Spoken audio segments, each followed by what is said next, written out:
प्रकल्पाचं नवीन नाव ठेवायचं असेल तर बारसू करावं लागतं. व्यासपीठावरती उपस्थित असलेले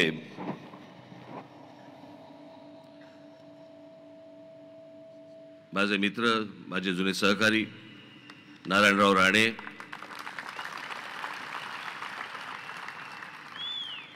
मान्यवर व्यासपीठ आणि माझ्या जमलेल्या सर्व हिंदू बांधवांनो, भगिनींनो आणि मातांनो,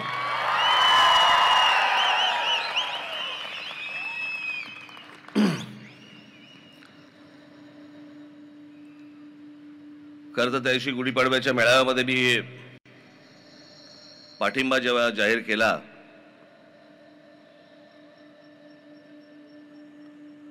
तेव्हा काही फारसं मनात नव्हतं की कुठे सभा घ्यायला लागतील.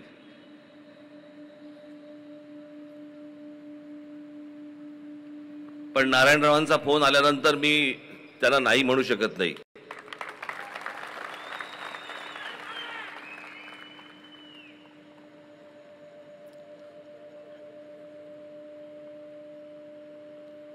कारण मी संबंध सांभाळणारा माणूस आहे.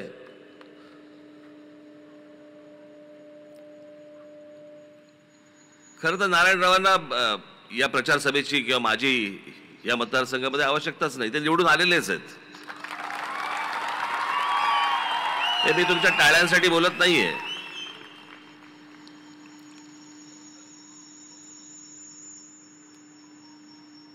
हा इतका सुंदर देखणा असा हा प्रदेश आहे. या प्रदेशामधली सिंधुदुर्ग रत्नागिरी मधली जनता सुजाण आहे.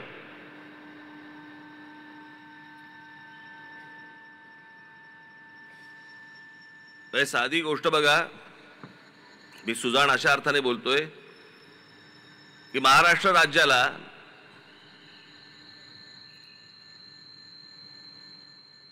नऊ भारतरत्न आहेत. त्या 9 भारतरत्नांपैकी तुम्ही जर नीट काढलेच सगळे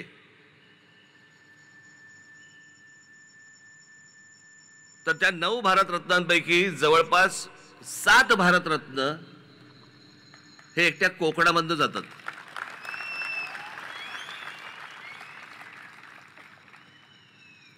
पावा काणे असतील, धोंडो केशव कर्वे असतील, विनोबा भावे असतील, सचिन तेंडुलकर असतील, लता मंगेशकर असतील, भीमसेन जोशी असतील, बाबासाहेब आंबेडकर, आमचे बाबासाहेब देखील इथले, त्यांचा जन्म इंदोरचा, पण सगळं काही झालं.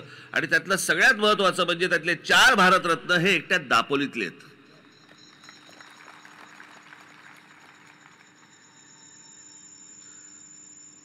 आणि म्हणून मी म्हटलं की सुजाण असा हा मतदारसंघ, कोण आपलं भलं करू शकतं, कोण काय करू शकतं माहिती आहे. आज इथे अनेक पत्रकार बांधव इथे आले आहेत. लांबूनच नमस्कार केलेला बरा.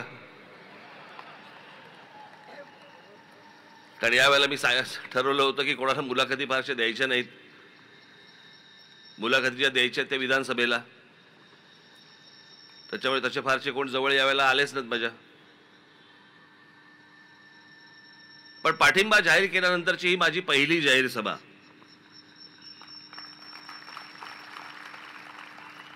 आणि मग मी तो पाठिंबा का जाहीर केला, कशासाठी केला, हे मला असं वाटतं मी गुढीपाडव्याच्या सभेमध्ये मी सांगितलं होतं.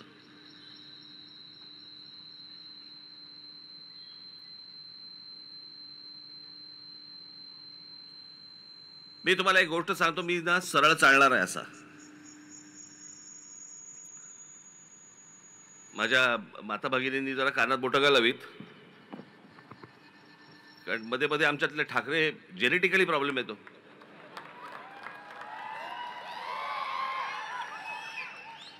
त्याच्यामुळे विचार करताना ना बैलासारखा, बैल जसा मुततो ना तसा विचार नाही करत. बैल चालता चालता मुततो असा असा. मला एखादी गोष्ट समजा पटली तर पटली, मला एखादी गोष्ट जर समजा नाही पटली शेवटपर्यंत नाही पटणार. तसं 2014 ते 2019च्या दरम्यान ज्या काही गोष्टी केंद्र सरकारकडनं झाल्या, नरेंद्र मोदींकडनं झाल्या, काही गोष्टी ज्या झाल्यात मला नाही पसंत पडल्या, ज्या बाबतीत मी 2019च्या सभेमध्ये मी जाहीर त्यांचे स्क्रीनवरती ते दाखवून पण जाहीर विरोध केला त्या गोष्टीला. काही गोष्टी नाही पटल्या, ज्या आजही नाही पटत मला.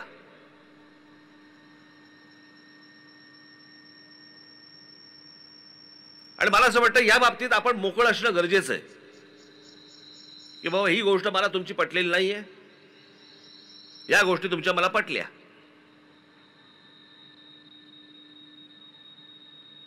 मग ती नोटबंदीची असेल, पुतळ्यांची असेल, अनेक गोष्टींच्या असतील. ज्या गोष्टी नाही पटल्या, पण ज्या गोष्टी पटल्या त्याचं जाहीर कौतुक देखील करणारा माणूस मी आहे.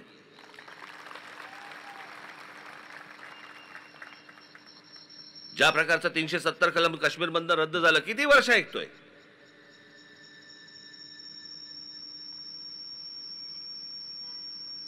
जेव्हापासून मला राजकारणाची समज आली, साधारणपणे तो काळ असेल एक 75चा वगैरे काळ असेल, ज्याला समज नसेल नाही म्हणणार मी, उमज म्हणेन मी, उमजलं ज्याला म्हणतो आपण. 75चा काळ असेल, आणीबाणीचा काळ. तेव्हापासून मी जे काही बघतोय किंवा त्याच्या अगोदरचं जे काही मी वाचलंय, 1947 साली जेव्हा हा देश स्वतंत्र झाल्यानंतर पासूनची मी काही गोष्टी अनेक ज्या वाचल्या आहेत, तेव्हापासून सुरू आहे 370 कलम रद्द करा. आज नरेंद्र मोदींचं सरकार ज्यावेळेला आलं, नरेंद्र मोदींनी त्या काश्मीरमधलं 370 कलम रद्द केलं. 370 कलम रद्द काय होतं की आपल्या देशाचा एक भाग, पण तिथे तुम्ही 1 इंच जमीन विकत घेऊ शकत नाही. हे जे आजपर्यंत होतं हे नरेंद्र मोदींच्या सरकारमुळे झालं, हे तुम्हाला मान्य करावंच लागेल. याच्यासाठी किती वेळा मागण्या झाल्या, किती सरकारांनी सांगितल्या गोष्टी की आम्ही करू, कोणी केलं नाही.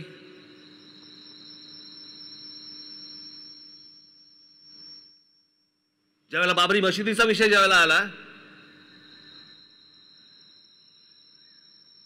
आणि ज्यावेळेला देशभरातनं अनेक ठिकाणून ज्यावेळेला कारसेवक ज्यावेळेला तिकडे अयोध्येला गेले, त्यावेळेला ही चॅनल्स नव्हती, फक्त दूरदर्शन होतं. पण त्या दूरदर्शनवरती काही स्लॉट दिले जायचे, काही त्यावेळेचे काही चॅनलचे काही रील्स बिल्स असे काहीतरी होते, अर्ध्या असे त्याला स्लॉट दिले जायचे, वेळा दिल्या जायच्या. आणि जेव्हा ही माणसं ज्यावेळेला कारसेवक तिकडे गेले, त्यावेळेला तिथे मुलायम सिंग यादवच्या सरकार त्यावेळेला तिकडे होतं. त्या सगळ्या कारसेवकांना, अनेक कारसेवकांना तिकडे गोळ्या घालून ठार मारले आणि त्यांची प्रेतं तिथे त्या शरयू नदीमध्ये फेकून दिली होती. माझ्या डोळ्यासमोर आजही जात नाहीत ती.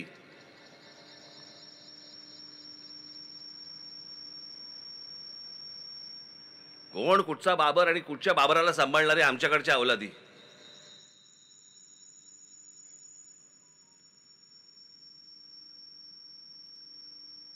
झालं कधी ते, साधारणपणे ती 88-89 ची गोष्ट असेल, तेव्हापासूनचे सगळं सुरू आहे. विषय त्याच्याही कदाचित अगोदरचा पासूनचा असेल, पण हे सगळं कारसेवक तिथे जाणं, तिथे ती आंदोलनं होणं, सगळ्या गोष्टी होणं, आणि मग 92 साली त्याचा ढाचा गेला, ती पाडली गेली.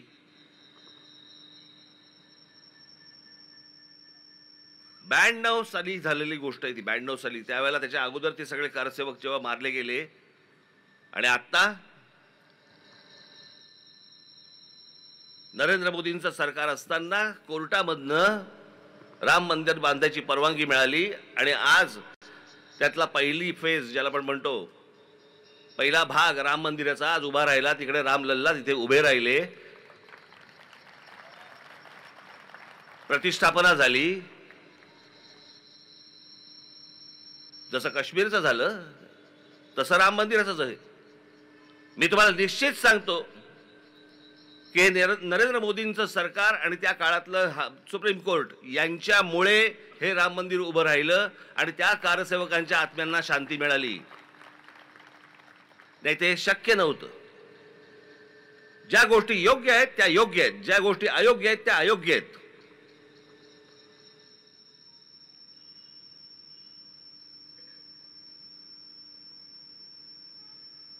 मित्राचीही खरपट्टी काढायला आपण मागे पुढे पाहता कामा नये, आणि दुश्मनाची देखील स्तुती करताना मागे पुढे पाहता कामा नये.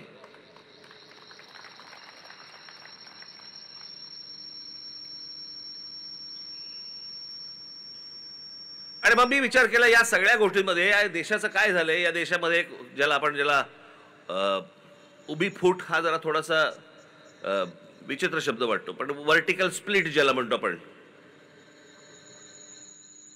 उभी फूटच म्हणता येईल त्याला. एक तर तुम्ही मोदींच्या बाजूने असा किंवा एक तर मोदींच्या विरोधात असा. 2019ला मी जे बोललोय ना, आजचे जे आहेत ना विरोधी पक्ष, यांची हिंमत नाही त्या गोष्टी बोलायची.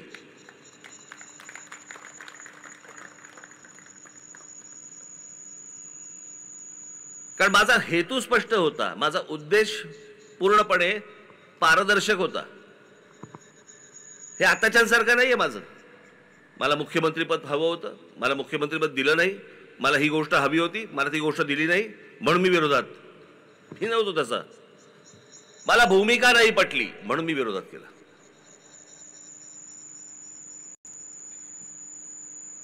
यांच्यासारखं नाही माझं की बदल्यात काहीतरी हवं होतं म्हणून मी विरोध केला. मी नाही विरोध केला त्याच्यासाठी.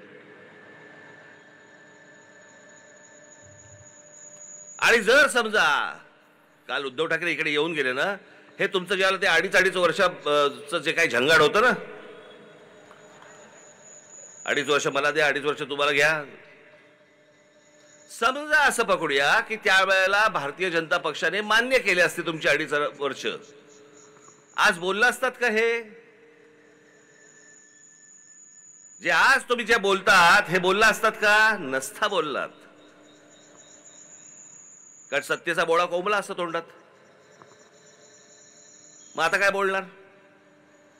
ती गोष्ट हिरावून घेतली म्हणून आग लागली खाली. नाही तर कशाला बोलतायत?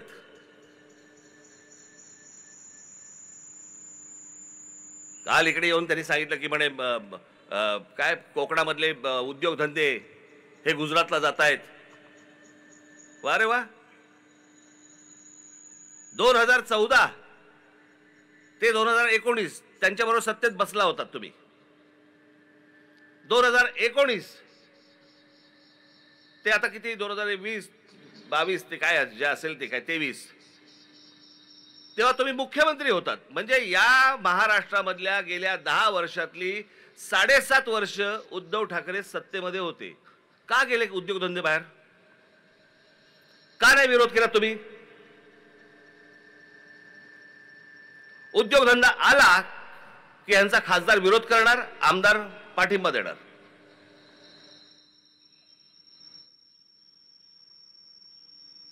आपण का विरोध करतो ते तरी माहितीये का? माहित नाही.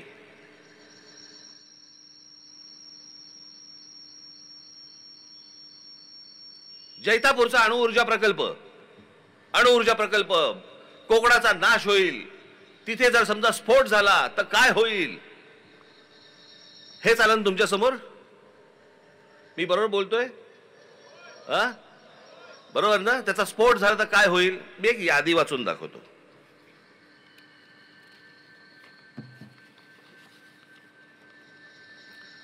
मी जगातलं बोलतच नाही, मी फक्त भारतातलं बोलतोय. आता भारतामध्ये अणुऊर्जा प्रकल्प कुठे कुठे आहेत? काकरापार पॉवर स्टेशन गुजरात, स्थापना 1993. Madras atomic power station Tamil Nadu, स्थापना 1984. नारोरा atomic power station Uttar Pradesh, स्थापना 1991. काजगा ऑटोमिक पॉवर स्टेशन कर्नाटक, स्थापना 2000. Rajasthan atomic power station 1980. Tarapur अणुऊर्जा प्रकल्प महाराष्ट्र 1969. कुंदकुलम अणुऊर्जा प्रकल्प तामिळनाडू 2013. एवढे अणुऊर्जा प्रकल्प आता भारतामध्ये आहेत.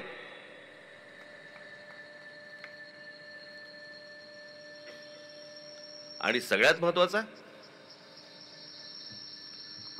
की उद्या जर स्फोट झाला तर किती माणसं कोकणामध्ये मरतील यांची चिंता वाहणाऱ्यांना हे माहित नाही का की भाभा ऑटोमिक रिसर्च सेंटर हे मुंबईत आहे.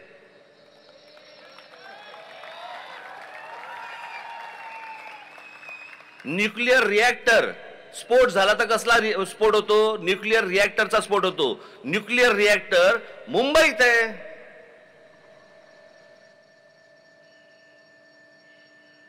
तिथे कधी मला आठवत नाही की बाबा ऑटॉमिक रिसर्च सेंटर दूर लोटा, इथून काढून टाका, असं कधी बोललेलं मला आठवत नाही.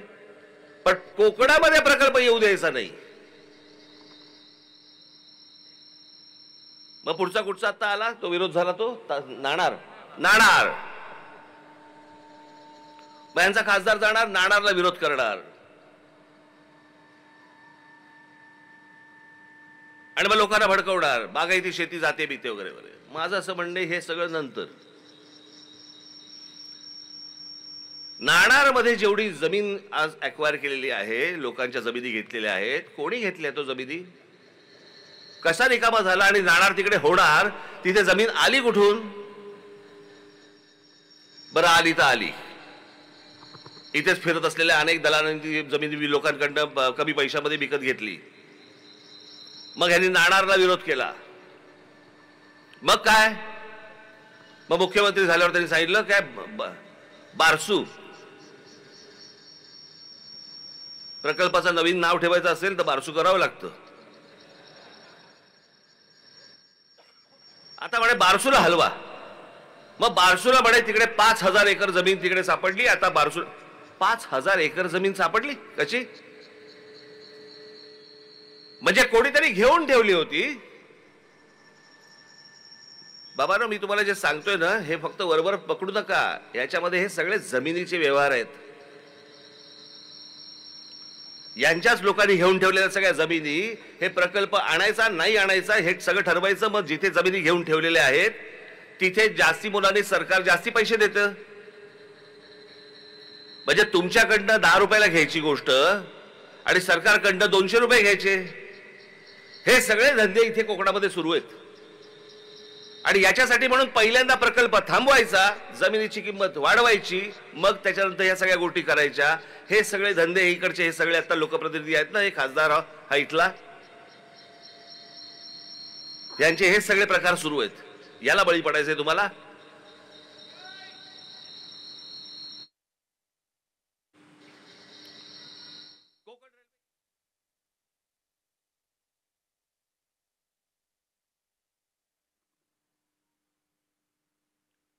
तेव्हा असले हे दलाल वगैरे फिरत नव्हते इथे कोकणामध्ये, म्हणून पटकन झाली कोकण रेल्वे. या कोकणामध्ये चांगले उद्योग यावेत, प्रदूषणमुक्त प्रकल्प यावेत, खरंच प्रत्येकाची इच्छा आहे. हे बाजूचा गोवा बघा,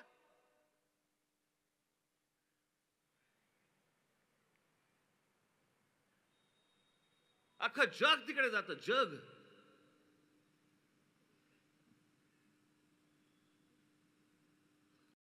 पण गोव्यासारख्या बीचवरती जर समजा ते चित्र दृश्य दिसतं आपल्याला, ते जर आमच्या कोकणातल्या किनाऱ्यावरती दिसलं, 2020 एवढी गर्दी होईल.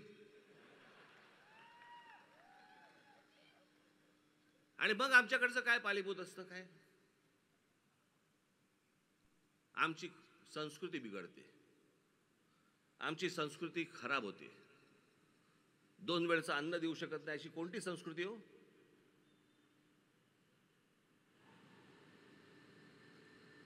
इकडची संस्कृती खराब, इकडची संस्कृती मोठी.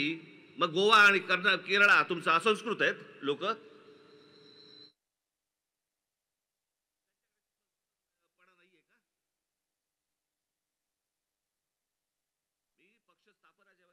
पक्ष स्थापनेच्या भाषणामध्ये मी एकदा एक उदाहरण दिलं होतं. आज मी ते पुन्हा तुम्हाला एकदा उदाहरण देतो. नवं उघडलं होतं त्यावेळेला. मी मलेशियाला गेलो होतो, आणि मलेशियाला गेलो असताना तिकडे एक जेंटिंग हायलँड नावाची एक जागा आहे. आता अनेक लोक गेली असतील. मी जेव्हा गेलो त्यावेळेला एक हॉटेल होतं फक्त तिकडे. म्हणजे साधारणपणे किती अंतर असेल पकडूया आपण, मुंबई ते माथेरान एवढं अंतर आहे. तिथे पोहोचलो आम्ही. सहज आपला चोची मारत होतो. म्हटलं खाली जरा विचारपूस केली. म्हटलं किती हॉटेल मोठं होतं ते, पण एकच हॉटेल होतं. म्हटलं काय रे, म्हटलं इथे ऑक्युपन्सी किती? ते बोले 100%. म्हटलं 100% ऑक्युपन्सी? म्हटलं काय आहे का इथे? ते बोले इथे कसिनो आहे. म्हटलं बरं. मग संध्याकाळी मी शर्मिला, अजून आमच्या बरोबरच्या गोड कोण 2-3 जण होतो. आम्ही खाली कॅसिनोमध्ये गेलो. मला जुगार खेळता येत नाही. मी 5 वर्षातनं एकदा खेळतो.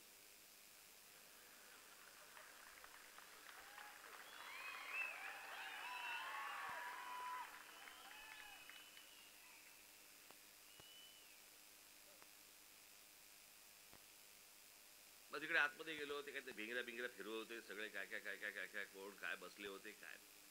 10 मिनिटात मी बाहेर पडलो. म्हटलं बाहेर पडू. बाहेर आलो. तिकडे एक बार होता.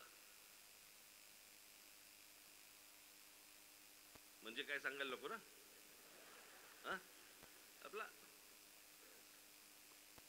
तिथे बसलो आणि माझं सहज असं वरती लक्ष गेलं. तिथे एवढी मोठी एक पाटी लिहिली होती. एवढी मोठी पाटी होती त्या बार मध्ये. आणि त्याच्यावरती लिहिलं होतं मुस्लिम्स आर नॉट अलाउड. मुसलमानांना येथे परवानगी नाही. आता तुम्हाला गंमत सांगतो. मलेशिया हा देश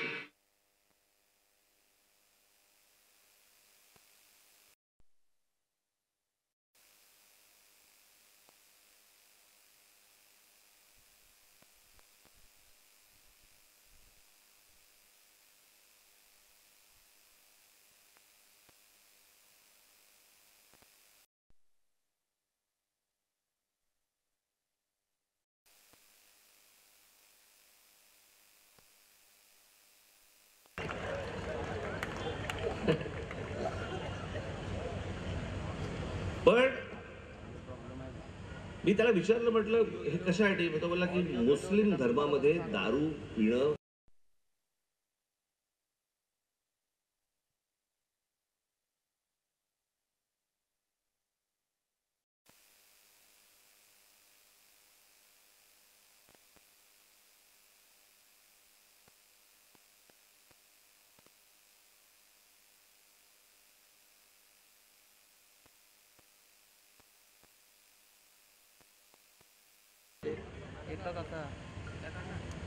स्वतःच्या देशाची प्रगती करण्यासाठी जर एक देश आपल्या धर्माला बाजूला सोडत असेल, आपण कोणती संस्कृती घेऊन बसलो. कुठची संस्कृती.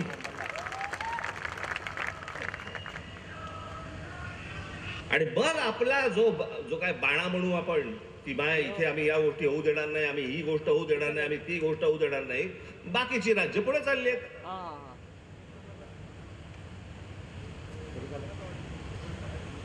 गोवा पुढे चाललाय. हॉटेल्स निघतायत तिकडे. केरळामध्ये निघतायत. आम्ही तारकर्ली घेऊन बसलोय.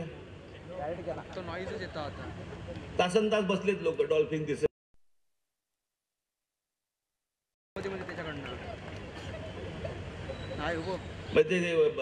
ह्याला जातात नाही का ते जंगलात देतात ना वाघ दाखवायला.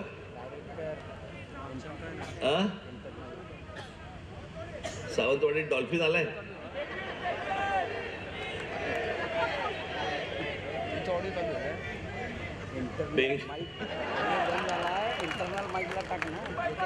तर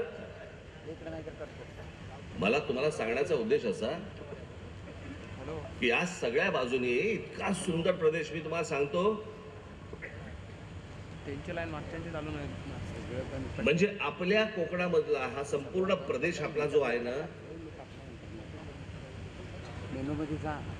त्याला जैवविविधता म्हणतात. त्याला इतक्या वेगवेगळ्या प्रकारची झाडं, पानं, फुलं, या सगळ्या गोष्टी, त्याच्यामध्ये वेगवेगळ्या प्रकारचे पक्षी, प्राणी, असं हे संपूर्ण आपला जो काय म्हणतो सह्याद्रीची रेंज आहे ना, ही आपली अख्खं सगळं जे आहे ना, खास करून हा सगळा प्रदेश, सिंधुदुर्ग, रत्नागिरी, हा सगळा प्रदेश हा 2 नंबरला येतो जगात. 2 नंबरला. अमेझॉनच्या जंगलानंतर हा प्रदेश येतो. आणि या प्रदेशाचं आम्ही काय करतो? काही नाही. पावसाळ्याच्या दिवसामध्ये इथे फक्त लोक येतात, गाड्या लावतात, धबधब्याखाली उभे राहतात. हा इतका सुंदर प्रदेश व्हायला पाहिजे. याच्यामध्ये इतक्या प्रकारच्या गोष्टी यायला पाहिजेत. खरं तर बाकीचे कारखाने सोडून नारायणराव, माझी तर इच्छा फक्त हॉटेल्स आणा इथे आणि इंग्लिश स्पीकिंग कोचिंग क्लासेस आणा. इंटरनल माहितीला टाकणं. कोणी जाणार नाही तिकडे गोव्यामध्ये आणि केरळामध्ये. सगळेजण इकडे येतील.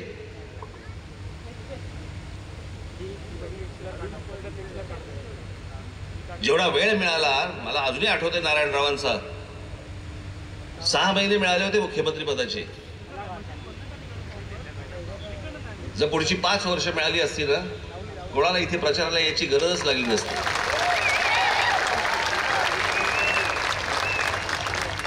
झपाटल्यासारखं काम करणं आणि कामाचा सपाटा लावणं हे काय असतं ना हे नारायणरावांकडे बघून तुम्हाला कळेल. मी विनाकारण कोणाची स्तुती करण्यातला माणूस नाही.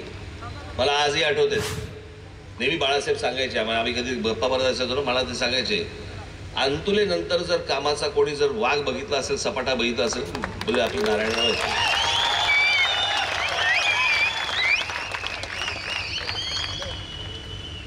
आणि एखादा विषय समजून घेणं समजल्यानंतर तो मांडणं हे तुम्ही असं नका पकडू. त्यांनी 4 गोष्टी माझ्याबद्दल चांगल्या बोलल्या म्हणून मी आता त्याच्याबद्दल चांगल्या गोष्टी बोलतोय. मी खरंच सांगतोय मला ज्या ते मुख्यमंत्री झाले त्याला मला खरंच प्रश्न पडला होता की हे कसं करणार. हे मुख्यमंत्रीपद सांभाळू शकतील का. तो जो मुख्यमंत्री पदाचा म्हणून जो तो आवाका जो असतो ही गोष्ट हे कशी सांभाळणार काय सांभाळणार खरंच प्रश्न होता. पण त्यांनी ज्या प्रकारचं मुख्यमंत्री पद त्यांनी जे हाताळलं किंवा हाकलं म्हणूया हे भल्या भल्या नाही जमले. मी तुम्हाला एक उत्तम उदाहरण म्हणून मी तुम्हाला सांगतो. उत्तम उदाहरण माझ्याबरोबर इथं आमचे अनिल शिदोरे आले असतील. कुठे आलेत का कुठे आली आहेत. नारायणराव तुम्ही कदाचित विसरून गेला असाल ही गोष्ट.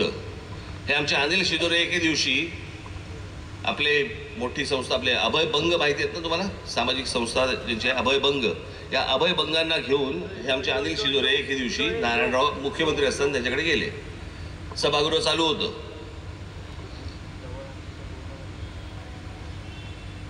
आणि बालमृत्यू कुपोषण या विषयामध्ये अभयभंग त्यांना भेटायला गेले. त्याला हे आमचे अनिल शिदोरे बरोबर होते. ते आलेत अभयभंग आलेत म्हटल्यानंतर नारायणराव आतून बाहेर आले. पटकन त्यांना बोलले की एक 5 मिनिटं द्या मी बाकीच्यांचं आवरतो तोपर्यंत जर तुम्ही इथे बसा. झालं. त्याच्या नारायणरावांनी त्यांचं ऐकायला सुरुवात केली.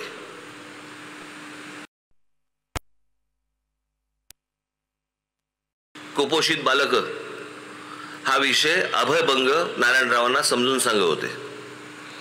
नारायणराव ऐकत होते.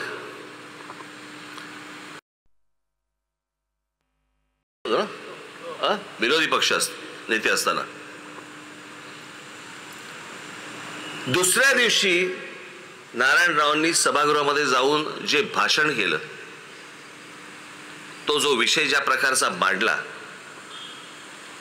यांना शिदोरेंना अभयभंगाने सांगितलं की म्हणे मी ते भाषण ऐकताना मला असं वाटलं की हे आपल्या संस्थेचे सभासद आहेत की काय. मी 15 मिनिटं त्यांच्याशी बोललो पण त्यांनी तास 1.5 तासाचं तिथे सभागृहामध्ये चिडीत चूप सभागृह अख्खा चिडीत चूप. आणि नारायणराव तिकडे त्या कुपोषण या विषयावरती बोलतायत बालमृत्यू या प्रकरणावरती बोलतायत. एखादा विषय समजून घेणं त्याची हाताळणी कशी करणं त्याचं इम्प्लिमेंटेशन कसं हे ज्या माणसाला माहिती आहे तो आज तो माणूस तुमच्या समोर खासदारकीचा उमेदवार म्हणून उभा आहे.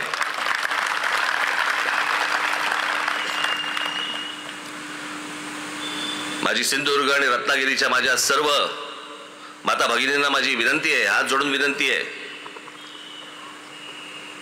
त्यांना निवडून द्या ही तर विनंती आहे. पण तुम्हाला एक प्रश्न पण आहे.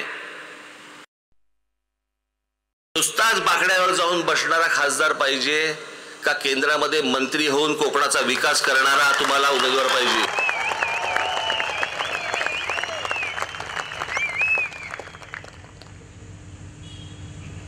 उद्या ज्या वेळेला नरेंद्र मोदींचं सरकार पुन्हा ज्या वेळेला तिथे बसेल येईल त्यावेळेला त्या केंद्रीय मंत्रिमंडळामध्ये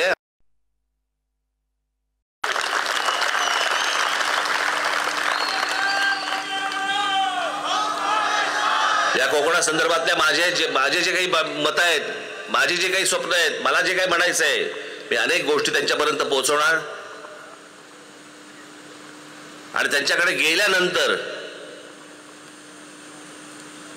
ए बाबा रे माझ्याकडनं काम नाही होऊ शकत, असं होऊ शकत नाही, त्यातनं ते मार्ग काढणार, हा झाला त्यांचा स्वभाव. आणि म्हणून मला आपल्याला फक्त कोकणवासियांना, माझ्या माता भगिनींना, बांधवांना मला फक्त एवढंच सांगायचंय की जे कोकणामध्ये आपल्याला आणायचंय, ज्याच्यासाठी म्हणून आपल्याला काही वेळेला कोकण सोडावं लागतं, ती गोष्ट जर समजा उद्या कोकणामध्ये जर आपल्याकडे आली, सिंधुदुर्गामध्ये आली, रत्नागिरीमध्ये आली, आपल्याला कोकण सोडावं लागणार नाही, आपल्याला आपल्या जमिनी विकाव्या लागणार नाहीत, आपल्याला आपल्याच परिवारापासून विभक्त होता येणार नाही, व्हायची गरज लागणार नाही, जे व्हायचंय मिळणार आहे ते सगळं आपल्याला कोकणातच सगळं उभं राहील. आणि यासाठी म्हणून जर समजा तुम्हाला जे काही वाटतंय ते फक्त करू शकणारा माणूस हा फक्त नारायणराव राणे आहे.